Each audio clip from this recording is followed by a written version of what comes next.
Hello everyone, my name is Linda O'Neillafor and welcome back to my channel, Mental Health and Wellness.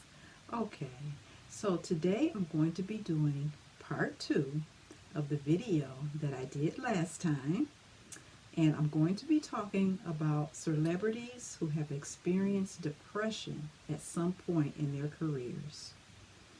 Okay, so today I'm going to be showing you some video clips of celebrities talking about when they were depressed, and some of them are still depressed. Okay, so take a look. I don't have a mom I can call. I don't have a father I can call. I don't have my, you know what I'm saying? Like my aunt, who was the last thing that I had, is gone. Do you know what I'm saying? When I experienced it, it was devastating, and it lasted a lot longer because I didn't know what was going on, and I just thought it was my fault. And I'm always depressed all the time. I have to constantly bring myself out of it. Like, I wake up depressed, but I'm like, okay, now I know my steps, because you learn from the real. Like, now I have to go outside and be in the sun for a little bit, or go for a walk, or start the day this way. It's all just programming yourself to trick your brain.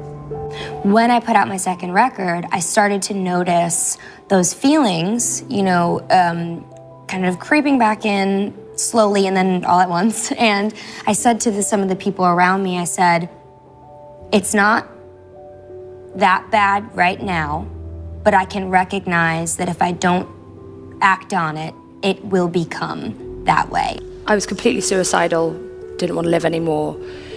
I thought that I was completely alone. I also realized how lucky I was and what a wonderful family, wonderful friends I had, but that didn't matter. I wanted the world to swallow me up, and nothing seemed better to me than death, which is completely insane.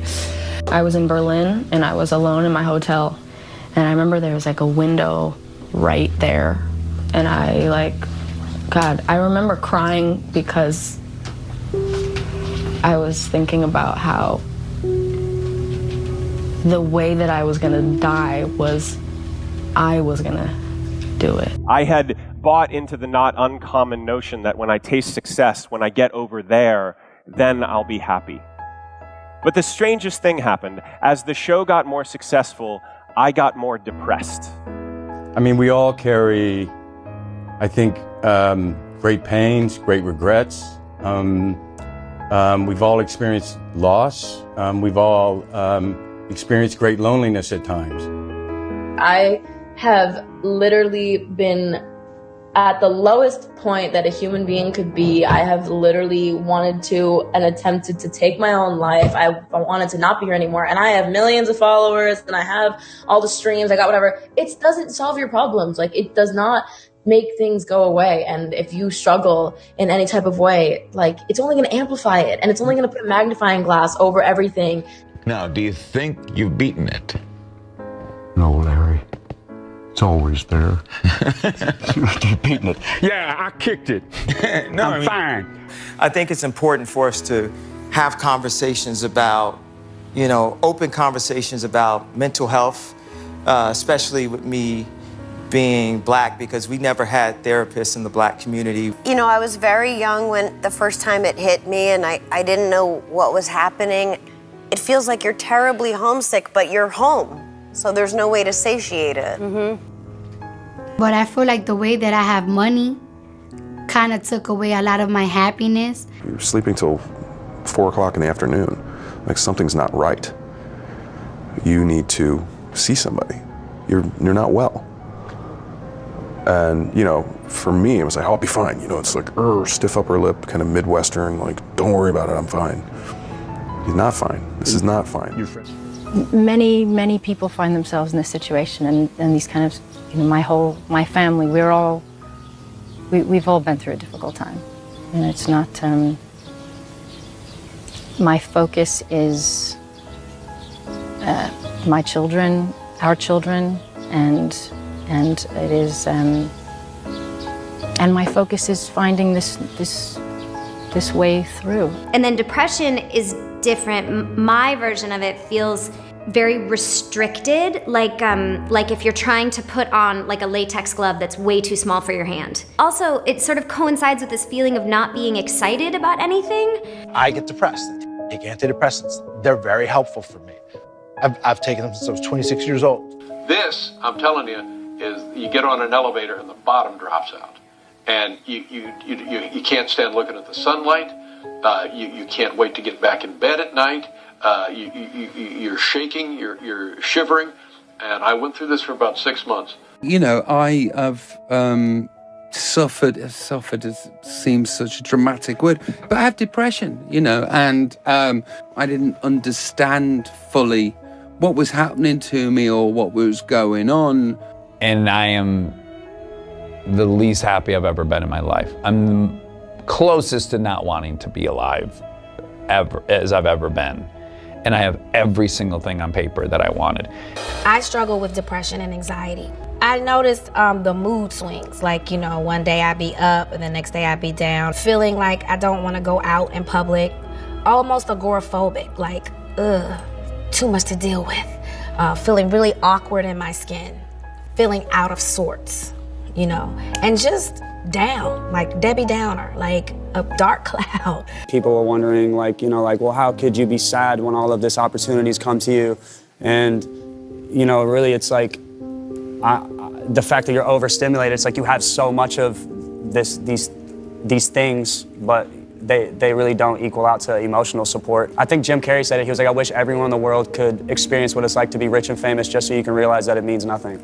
I've suffered with depression for about 5 or 6 years now. So what's been your biggest challenge? The biggest challenge is just for me getting out of bed and getting out of the house. Did social media cause you to get depressed? I think it definitely was a bit of a catalyst. You see 10 great comments and you ignore them, but one negative comment and it just like throws you off. And you fall pretty hard. Some people fall harder than others. I fell pretty hard. And I got to a place where I didn't know whether or not I wanted to do it anymore. When those things came, the happiness wasn't there, and I realized why that was. There was such an attempt to achieve these things and to keep going that you lose sight of the people and the blessings that you have around you. You're so focused on the next success, the next step in your career. I have some sort of anxiety, depression, something that's changed my whole life.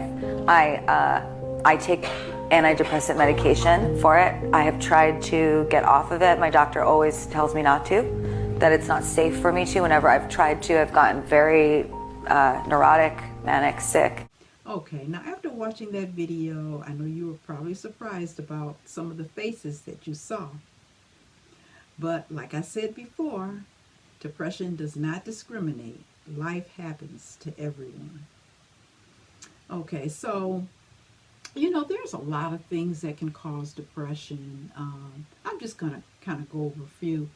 One of the things that can cause depression is loss. Loss of a loved one, loss of a job, loss of a home, any type of loss. And loss is the major cause of depression, loss. Okay.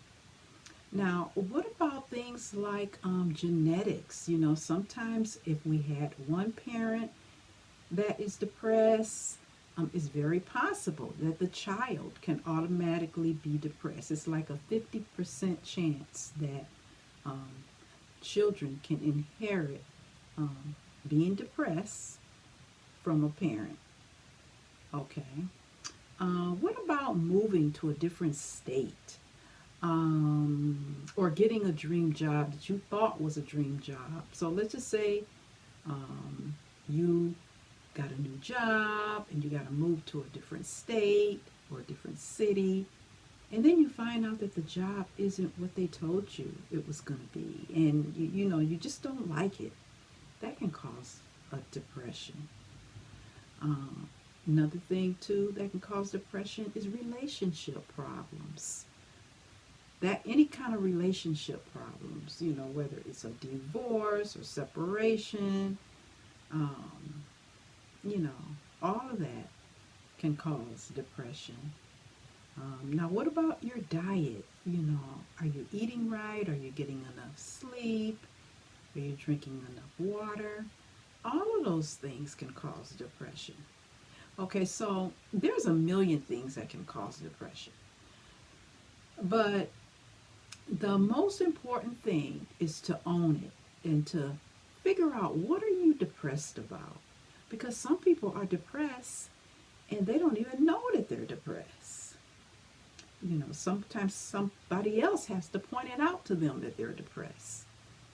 So it's just good to take time and figure out, you know, ask yourself, well, what's causing this depression? You know, why am I so depressed? And then once you have identified what you're depressed about, then you can work on healing. And a lot of times, like I said in my previous video, you do have to see somebody to help you to overcome that depression. You know, when my son passed, I was depressed. I went to a counselor, and it really, really helped me, because the way that my counselor talked to me and explained my son's illness to me, you know, it helped me to understand that it was his disease that took his life. You know, and that was so hard for me to see before I went to see the counselor. But when I went to see the counselor, it was like she opened up a door for me, and I was able to see so many things that I couldn't see in my depression. So it's really important to identify, you know, sit down, have some quiet time, meditate, and try to identify what's causing your depression. And then you can be on your healing journey. You know, you can leave the depressed state and you can be in the healing journey. Okay, so I just wanted to share this video with you. You know, depression is worldwide. No matter what country you go to, people are depressed. There's no such thing as I'm going here or I'm going there so I can never be depressed again. There's no such thing as that. Okay, so I just wanted to share that with you. If you like my videos, you can like and subscribe. All right, thank you.